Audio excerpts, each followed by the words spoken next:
In this video, you are going to learn 3 things. How to find and go deep on prospect's pain, how to interrupt the prospect when they are rumbling and talking random stuff, and how a perfect sales calls look like. And if you don't know me, I'm Haktan. I run an online coaching business and we are making over 25K for the last 7 months. So there must be something that we are doing right, and I'm going to share this with you. In order to know what perfect looks like, let's talk about what is imperfect. And imperfect is having set of questions and going through questions one by one and advance say, do you want to buy? This is better than having nothing, but this is also not perfect. However, with full honesty, I hit my first 10K month with this not perfect method. So it is still good, but not the best. And how I had my 32K per month is this way. This is called straight line method. If you're not familiar with Jordan Belfort, you probably don't know. So either you can go and read his book for 6 hours, or you can watch this 5-minute video and learn more than what you would learn pro.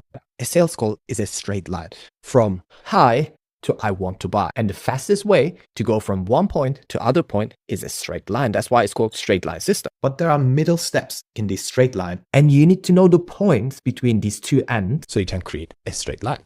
And these are the points, my friend. First, we open the call by saying hi and say something that is going to make them smile. for us. I am saying, am I a complete stranger to you? And they say, yeah, I saw you on Instagram. Then I say, yeah, I'm the husband. I'm Haktan. I have a name. Ha ha ha. It is cringe, but it breaks the ice and it makes the money. And then you go to the next point on the straight line, which is setting the agenda. So they will know why you are here and why they are here. In this part, we first say, this is what's going to happen on the first part of the call. And this is what's going to happen on the second part of the call. We'll ask you questions and then we'll present the offer. And they say, cool. Then we say, okay, so it looked like you booked this call for this. Is that right? And they say, yes. Now we make them focus on the goal. Because more they want the goal, more likely they are going to buy. Then we go to the situation discovery part. The only reason we have the situation discovery is to figure out what they are suffering from, what is their pain, so we can start to dig. We do fitness sales. That's why we ask, what have you tried so far? What have you struggled? How long have you been struggling? And during these questions, if we find a painful word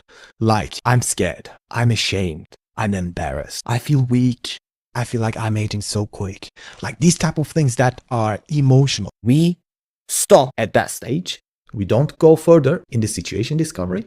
We go straight to the pain discovery. Let's say they said they feel like they are aging. The first thing we do is to ask them to expand. What do you mean you feel like age? And then they start to talk about the points that they feel age, like they can't climb the stairs, or in the mornings their joints hurt. And then we say, oh, how does this affect your confidence? Or how does this affect your life? And then they say, oh, it's awful, blah, blah, blah. And then I say, and what does it do to your confidence? Or how does it affect your social life? Like, how does it affect how you're behaving day to day? Or how does it affect the emotional? So we are going deep. Into the pain. And then I connect it to the spouse. So we don't get, I need to talk to my husband objection. I say, Your appearance aside, how does your husband feel about you trying to disappear in your clothes so people are not going to comment on this. Then we get the husband support. At this point, if we need to ask any situation discovery questions from the previous phase, we can ask them. But if you don't need to, you don't need to. Just to make it clear, the point of asking these questions is to find a pain. Not because we want to learn about each answer. We don't care about that. So we are looking for pain. We are looking for something to dig down. And the final bullet, if you can't find a pain word, the person is not opening, is To challenge them by saying, why bother? I mean, Samantha, you look fine to me. Like your life is going day to day. Why bother with training and not Eating the things that you like you don't really need to do this. Why bother with that? And then they convince themselves. because I challenged them. And at this point, For 99%, they give you something grabble. Not eating the donut and torturing yourself in the gym is painful. And they need to find a bigger pain than this so they can justify their behavior. and whatever they offer us, we grab that. And go to the pain discovery part. Now we are more ahead. In the straight line, we are in this part, pain discovery. Next stage is objection prevention. We say, Okay, Samantha, so you have been going through this for 4 years. What has stopped you to work with a coach in the last 4 years? Like, why don't you only have a coach? Now you are in the objection prevention stage. We are pulling the objection from the future so we can prevent them instead of try to handle them. Objection prevention is like marriage. during the marriage, you can figure out. And save your marriage. And objection handling is the divorce court. It's so hard to win your marriage back. That's why we want to deal with them right now. So Samantha, 4 years. Why haven't you done it? What has been stopping you? So you pull the objection. And most of the time, they say, well, I feel lazy, I'm not really consistent, or I didn't have money, but I had money now. But the consistency and motivation always come. Then you lower your tone and slow down and ask a permission to challenge that. Samantha, can I be 100% honest with you? Samantha, can I be open? Or Samantha, can I ask you a genuine question? So these are the permissions to challenge. Then you say, Samantha, the things that has stopped you in the past can still stop you. You can still sign up and not go to the gym. You can still skip workout. I mean, we are going to do our best to keep you accountable, but then it's still on you. Why is it different now that you think it's going to be successful? And they convince themselves and us that it is going to be different this time. You have to challenge it. And you need to get your permission. So they are going to be open. And additionally, if you use their name when you're asking permission, they feel closer to you. Don't overuse the name, but sometimes use it. And then we need to get a comment. We need to get a prox after the challenge. I believe you, Samantha, but are you sure that you want to do that?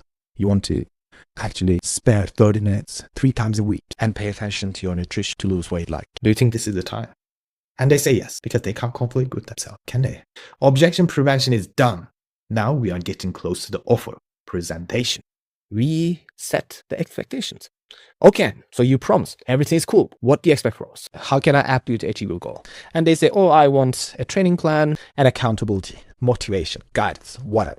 Write them down. So in the presentation part, you can say what they have just told you. And then they feel like, oh, that's exactly what I'm looking for. Because they forget that they told you what they're looking for 2 minutes ago. So set the expectations and do a 10% pitch. And what 10% pitch means, the length of your pitch needs to be maximal 10% of the total length of the call. If the planned call is 30 minutes, your pitch needs to be 3. So keep it short. Your pitch is done. Then you come to the decision prep. You check the temperature. How do you feel? They say something. And then you ask, what did you like about it? They say, oh, I like the commune, or I like the one-to-one accountability. Whatever. You said, okay, cool. Shoot me your questions. Don't say, do you have questions? Say, ask me your questions. Make them think about what the question might be, because this is the last chance to diffuse the bomb. If you don't diffuse it, when you go to the objection handling, it's going to explode. Means you will be divorced from your wife and you don't want to be divorced. So diffuse the bomb now. They ask the question and I say, cool. Out of 10, how confident do you feel that this is the right coaching for you? They give you a number. And that number can be 5, 10, 8. Whatever the number is, you have to challenge it. If they say 8, oh, wow, okay. Why not 10? Or they said 5. You ask, oh, what would make it a 9? Or they said 10. And 10 is a red flag. You need to challenge it because 10 means I'm as a prospect telling you what you want to hear. So you are going to tell me the price and end the call.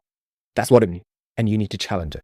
Otherwise, it's going to explode in the objection habit. If you receive 10, you are going to say, if you had to cut a couple of points from this coach, why would you cut it? What would be the thing that makes you say 8? So you get something that they don't like. And then you can work on it. Okay, you got the rating. You challenged it. Now you do the offer. See, we are almost at the end of the straight line. We are here. Before you give the offer, you need to put yourself and then in we mode. It's not I'm trying to sell you something and you are trying to not buy. We are not against each other. We are on the same page. We are on the same team. You need to say something like, don't worry, Samantha. I'm going to do my best to make the coaching fit within your budget. I promise. We are in this together. We are going to make it work. And then they say something. You drop the price and you be quiet. Don't open your mouth until they say something. Give at least 20 seconds. Just wait. Write down something. Look busy. Don't look at the camera like that. Look busy. Let them think. We don't want them to make a rush decision because a rush decision brings buyer's regrets and refund. Now we did the offer. We are in the red zone. Either they are going to buy straight away if you did a good job, or you will start to get objection. And at this point, I want you to think about matrushka. Matrushka is a Russian toy. Is this matrushka? You open this and then this appears. And then you open this and then this appears. So there are layered by layered toy until, as you can see, very tiny. And this is how the objections are. You need to go deep to the real reason that they don't want to do that. If they say, I have to think about it, say, cool, I agree with you. Of course you need to think about it. If I were you, I would also want to make sure that I'm 100% certain about the decision I'm making. What are you not certain about? So you agreed and you looped back. You try to open the matrushka to get the deeper reason. And then they say, oh, I always sleep on my decisions. And you confirm it. Yeah, you sleep on it. No problem. So when you wake up, what do you think you are going to consider? What do you think is going to be your decision-making factor? And then they say, oh, finances. And I just need to make sure that I have the money. So now you know what to attack, what to resolve. But if they're so stubborn on it, you are going to say, look, Samantha, my job is to help you to make a decision. I'm not asking you to sign up. regardless of your decision, you are not going to sign up right now. The worst thing that people do is Delaying the decision. And people delay decisions because if they say, yes, I'm going to do it, then they have to train, they have to stop eating the things that they like, and they don't want to do that. That's why they don't say yes. But they also don't say no, because then it's going to mean, I admit that I will never achieve my goal. And it's easy to delay the decision. And that's the reason that we are here right now. You didn't say 100% yes in the past, and you never said no. So regardless of your decision, you are not going to sign up. But what is your decision? Do you want to do this? Do you think this is the right coaching? And if they say yes, you are going to sign them up with a free trial to start in 2 days. They are not going to be charged today. And they are not going to start the coaching. They will put down their card detail to be charged in 2 days. If they are genuine about thinking about it, they will be cool with that. But if they are just throwing smoke at you, They will say, oh, I don't want to do that. I promise I'm going to let you know in 2 days. then the last thing We are going to do is, look, Samantha, You doing this right now is going to be guaranteed that you are going to make a decision in 2 days, one way or another. you will either say, no, this coaching is not for me. I made a decision. Or you will say, yes, this coaching is for me and I want to achieve my goal. But this is going to be the guarantee that you are going to change something, because so far you said, I need to think about it, and you couldn't achieve your goal. So we need to change something. And then at the end, They say, yes, I want to do it. Or no, I don't want to do it. And you succeeded in your job by coming to a decision. and this is, my friend, What the straight line is. step by step, going from high to making a decision. But sometimes, wait a second, sometimes the person starts to deviate from your straight line and start to talk about the grandfather's farm in a village. Off topic. And this is you. You are unhappy because you see The prospect is going off the straight line. Then what you are going to do is, at this point, cut and bring her back to the straight line with your next question. Samantha, I want to hear what you want to say, but when you said that you started to feel weaker. What do you mean by that? And now, You're in the straight line. You are moving forward. not to a random place. And this is how a perfect goal looks like.